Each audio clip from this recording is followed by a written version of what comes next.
you so much, everyone. Welcome. So a couple things.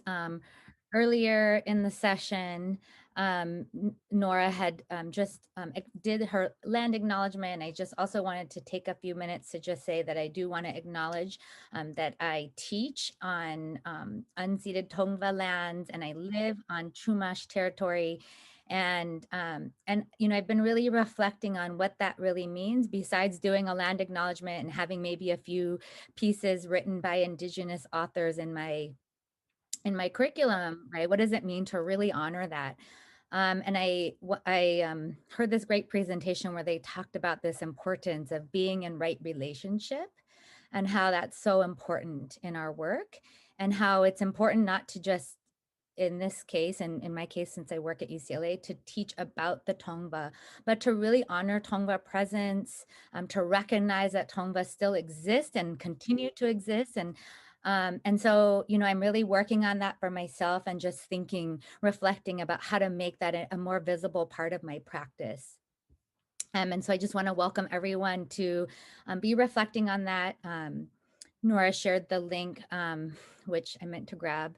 It's on the PowerPoint, but I'm going to not stop the share to do that, just so that everyone can know which native lands that you live on and that you teach on, if those are different. I also want to just acknowledge that schooling and schools have been a source of white supremacy and racism. And we exist as teacher educators, as people that, unless we purposely work against that, we are reproducing whiteness, white supremacy, racism. That is, thank you so much, Sumita. And I just wanted to acknowledge that, because as much as I'm going to try to share and engage in some dialogue around what it means to work towards anti-racist and abolitionist teaching.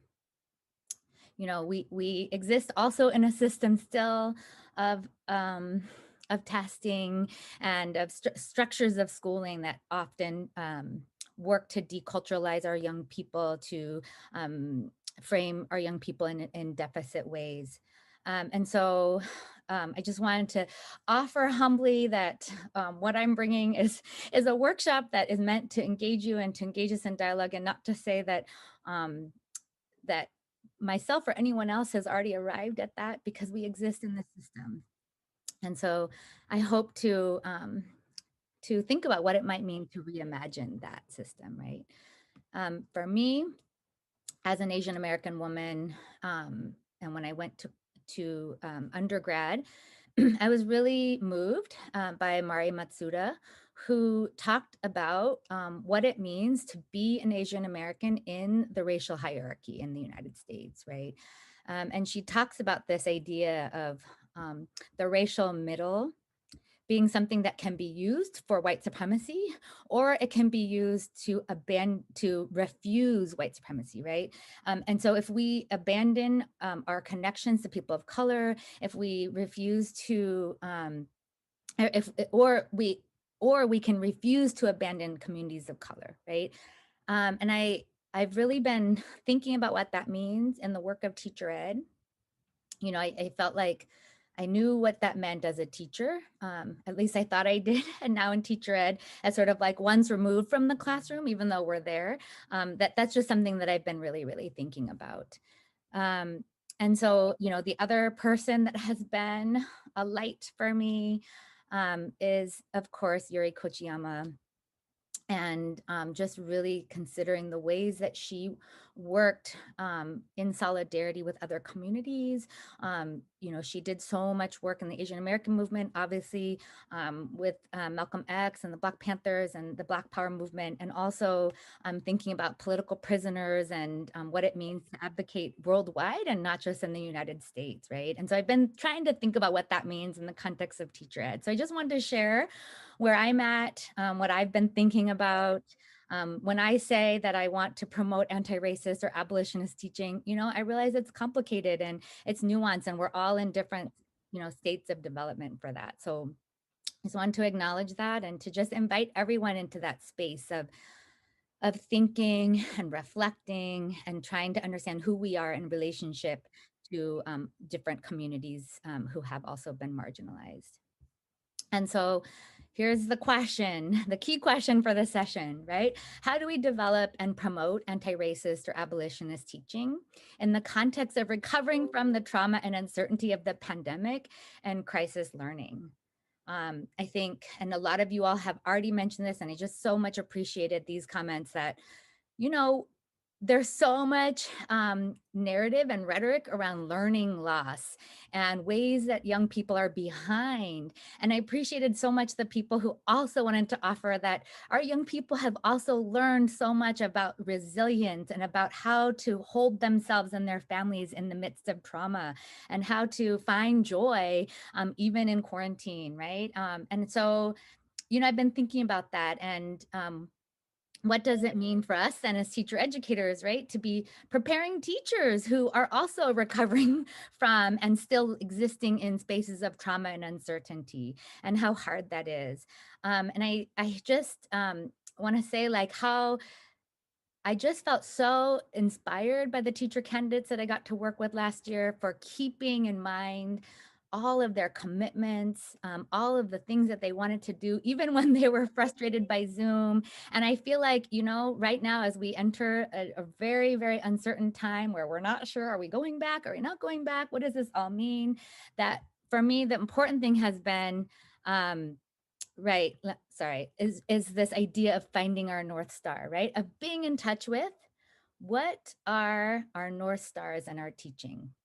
And so in Bettina Love's book, right, she references bell hooks, who talks about this idea that theory has helped her to name her pain, has helped her to find understanding and healing from that.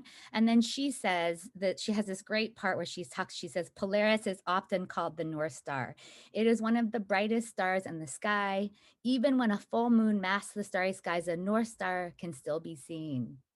It never changes positions. It always points north. For enslaved folks fleeing bondage, the North Star marked the way to freedom.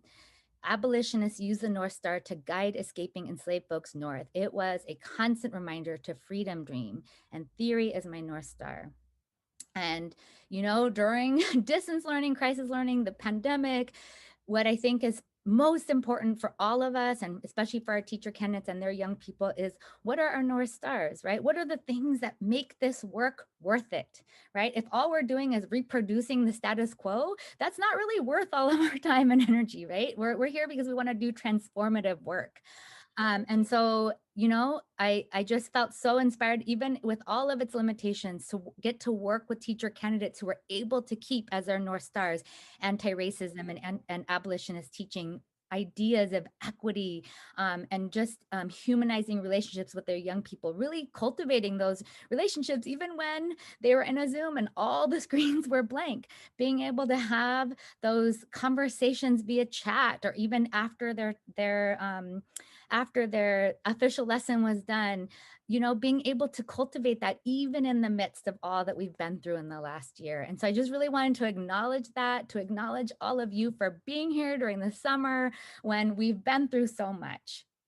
And so I just wanted to invite everyone then to think through, and if you can put in the chat, how do you define anti-racist or abolitionist teaching? What does it look like, feel like, sound like? What you're in this session. What does it mean to you? So thank you so much for all of these responses so far, thinking about what does it mean to listen to our young people, to create those safe spaces for conversations, being critically optimistic. I've also heard that phrase as critical hope, right? How can we be realistic and direct and warm?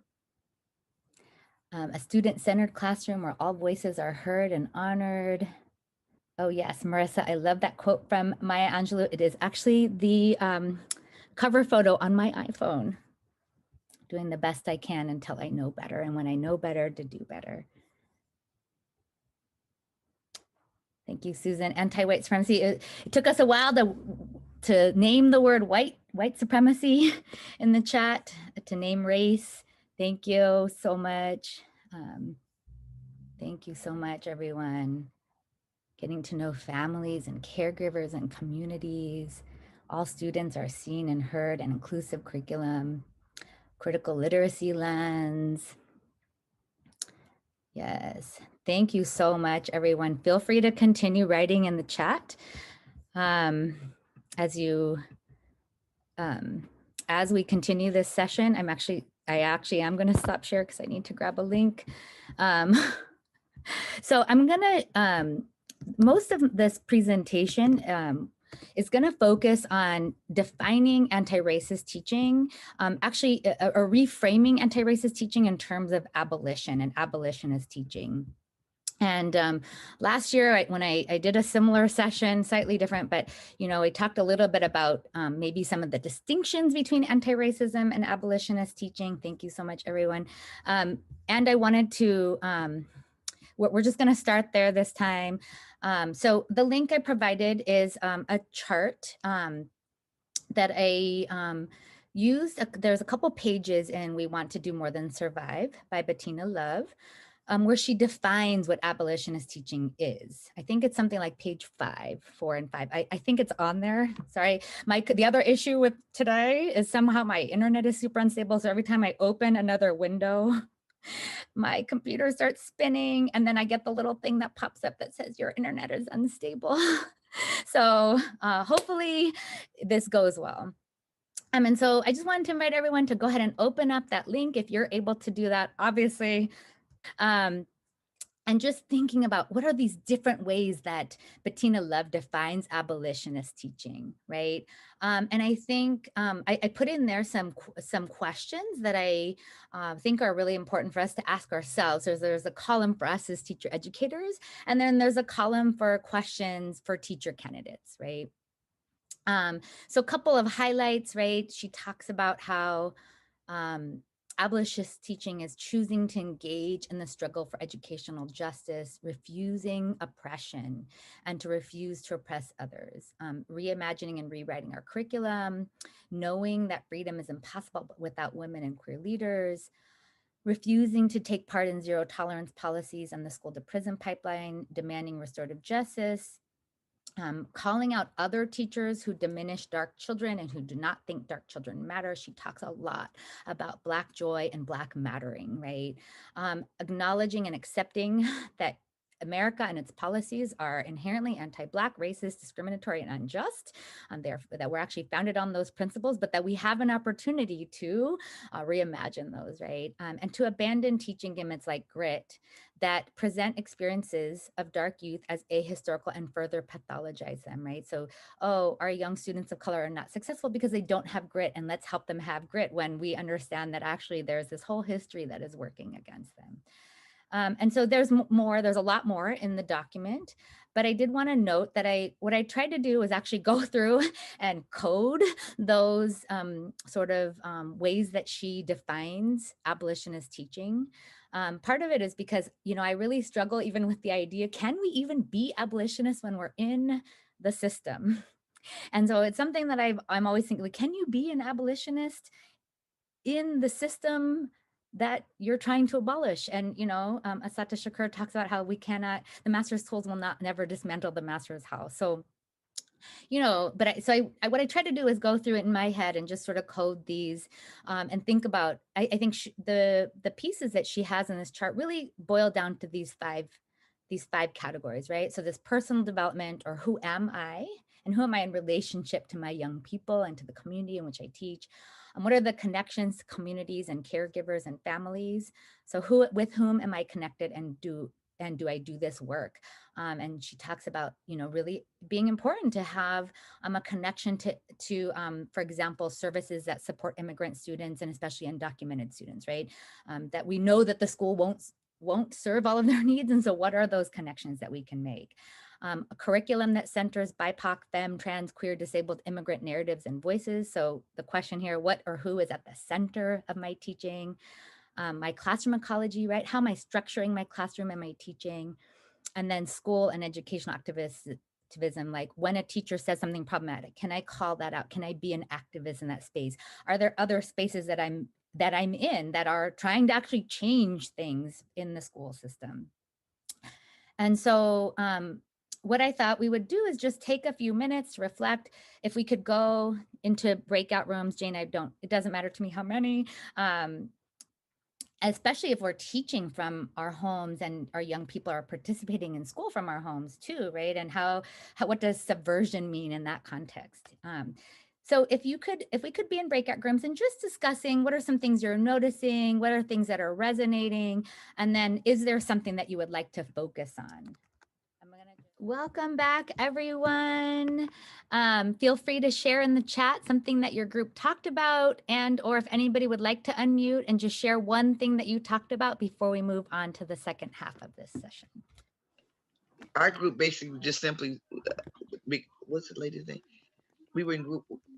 I'm Denise Price, and we basically spoke about experiences that we've had and working with teach and what the new teaching system will look like, because with the CBEST no longer being a requirement, a lot of um, say I know a lot of African American males have expressed a desire to go into education. Not that they couldn't pass the CBEST, but it was more or less many of them were rather than take a test, were going into other fields. And I think that this will be an issue where it, they can relate to other students, especially males and student athletes. So I think that that will be hopefully an advantage and another avenue in which these students will have someone that they can relate to. And I was sharing my experiences having been a principal and having been in education when the CBEST came into play.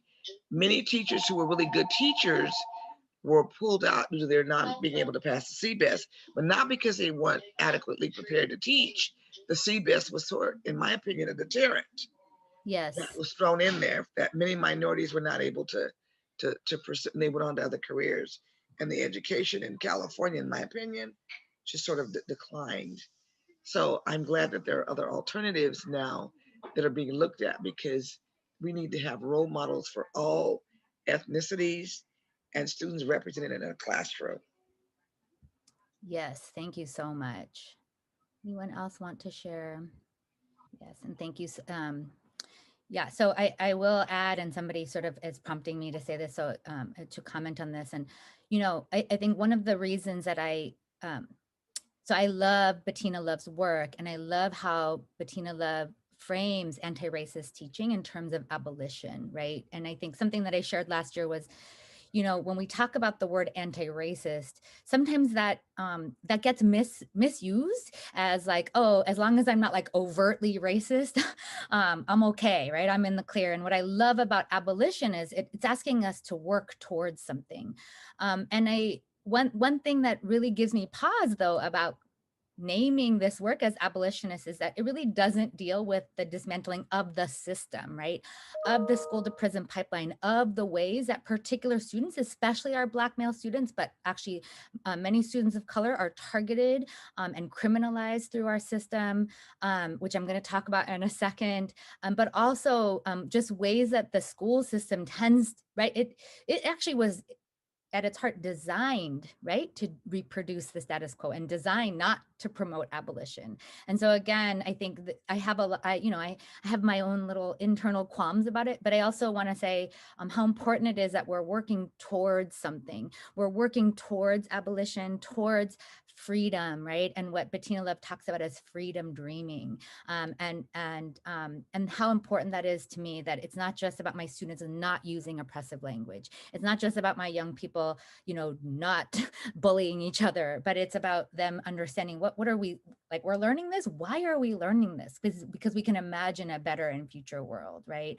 And hopefully also a world where prisons don't exist, where we don't need something like the CBEST or CSET as gatekeepers to our system. So I just wanted to name that and to explicitly say that, you know, on some level, whatever we're doing is not actually, ever really going to be enough until we really see actual like justice happening, right? Actual abolition. Um, so I wanted to move us to thinking about so if this is how we're defining abolitionist teaching or anti-racist teaching, how do we do that in field support, right? What does that mean? And like, how can we think about this? And so something that I've been, again, trying to think about is this observation cycle, right? I don't know what your institutions call it. This is what I've been calling it, my field support or my observation cycle. So, right, it's sort of this cyclical planning and pre-conferencing, and then the actual observation, and then the debrief, which all sort of cycles together, and we keep it keeps it's continuing to inform our work with the teacher candidates. And so I'm gonna share a few ideas, but I also wanted to ask everyone to just identify a moment or a situation, maybe a particular teacher candidate or a cooperating teacher, in which you felt it was particularly important to focus on developing that teacher candidate's implementation of anti-racist or abolitionist teaching. So if we take a minute to just remember these moments, because for me, and I'm sure for many people, they're very emotional and challenging, and they're things that I agonize over. It doesn't take me that long to come up with them, but if you need a minute, let's take a minute to think about those moments and identify one of them. And if you already have that moment, then what types of discussions, assignments, or activities might support that teacher candidate in developing their anti-racist abolitionist teaching philosophies and pedagogies? But just focus on the first questions. We're going to take a minute just for everyone to think. Thank you, Kevin, for adding the stage of analyze. I'll share that I think, I appreciate that. I also think that analyzing hopefully is happening at all those stages, right? As we're pre-conferencing with our teacher candidates, we're analyzing their lesson plans together. We're analyzing what their goals are, what they say they want us to focus on during the observation. During the observation, we maybe are having some interchanges, right? Where they're maybe signaling us like, oh, hey, can you write that down? Or can you note this moment for me? Because I'm wondering what's going on, right? We want to have those signals with them. So, and then of course, in the debrief. So I think, so I appreciate that as an explicit stage, and also honoring that some people might not have that as a named stage. I'm sure everybody has a different model. I think they're all great. This was just what I thought might be useful for us today. And so just, I'm going to give you a link to a Jamboard in a second, where we're kind of going to be in those groups and brainstorming ways that we might promote abolitionist or anti-racist teaching in these different stages, but also recognizing that that's also happening in between those stages too, right? And so I just want to start with, in Bettina Love's text and abolitionist teaching, if you read, one of the questions was talking about like, how do we even get in touch with our biases, with the ways that we've inherently, we've internalized anti-Blackness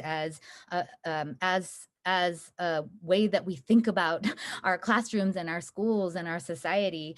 How do we like unlearn those, right? And I really appreciated this.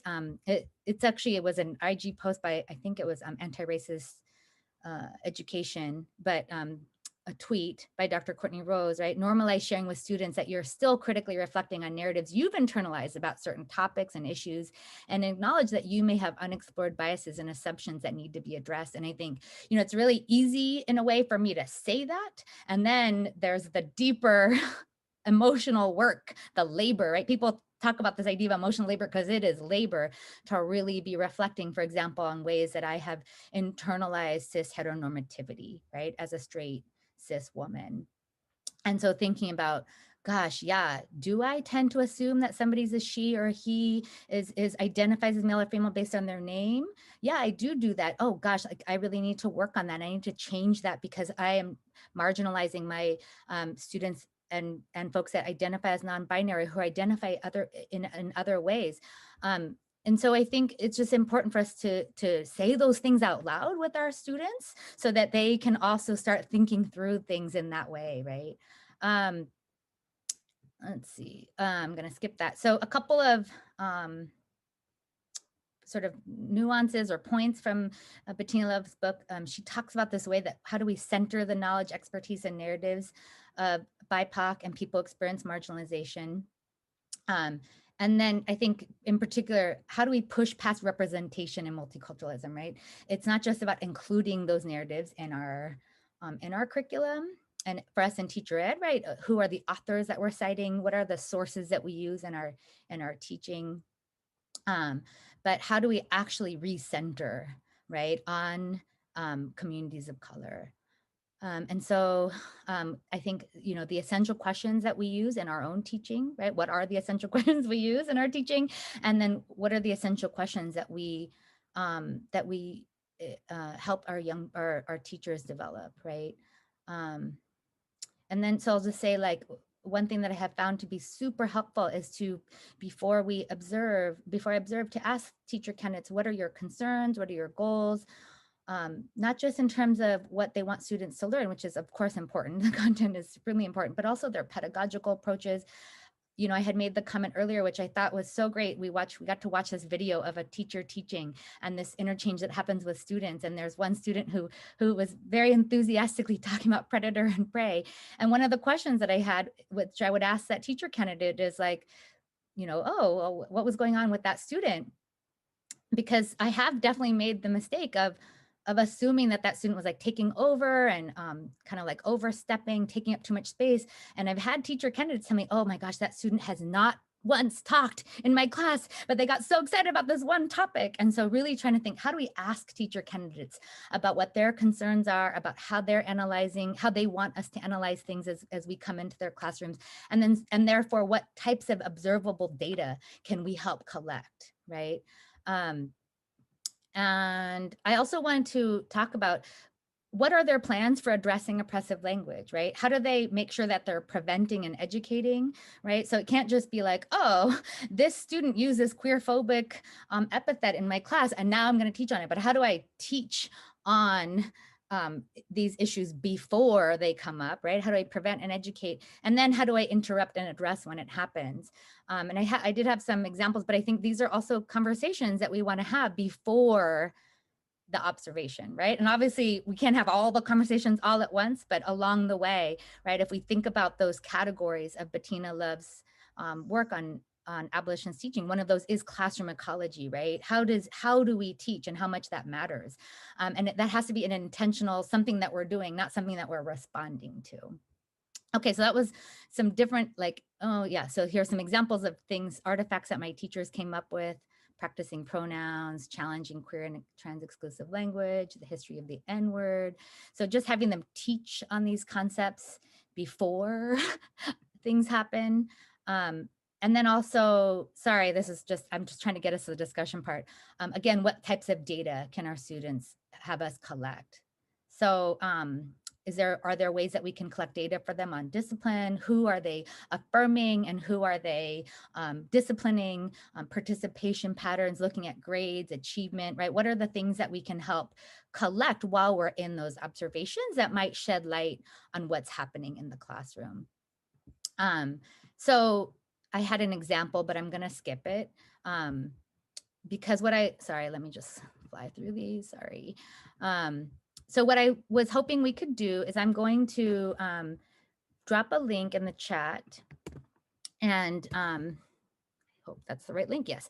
And we'll have this Jamboard. And I was just thinking, okay, so this moment or situation that you identified, what are those discussions, assignments, activities, questions that might help in that situation? And it might not be easy to identify those as something that you would do in the pre-conferencing, during the observation, or during the debrief, and if you want to add a stage there for analysis, that's great.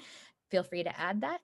And to try to think about what are those different types of things that we can help students analyze and then respond to, so that they are promoting abolition, right? They're promoting freedom dreaming in their classrooms. So the Jamboard kind of has that observation cycle. Again, feel free to add a stage to that if you want. And I just thought we could have to just discuss, okay, what are those things that we can do as field supervisors in those different stages. All right, welcome back, everyone. We're pretty much done. So I just wanted to offer the space. Any closing reflections, things that your group talked about that you would like to share whole group? Darlene, I'll offer something if that's all right. Yeah, that's great. Just, but I appreciate this very much because we've been thinking about this in similar vein. The idea if there's some coordination between what we're doing in our observations and what's happening in the context of talks and seminars and such, so they live along the same road. So we're talking the same thing, both in the content of what they're doing in their coursework, in their methods courses, all those things, alongside what they should be doing in their observations. Yeah, and that was super evident in your talk too, Johnny, which I really appreciated, just seeing like how what we do in the field translates to the classroom. Thank you. I hope that we can have more conversation. Feel free to reach out if you want to talk more, and have a great rest of your day. Thank you, everyone. I'm just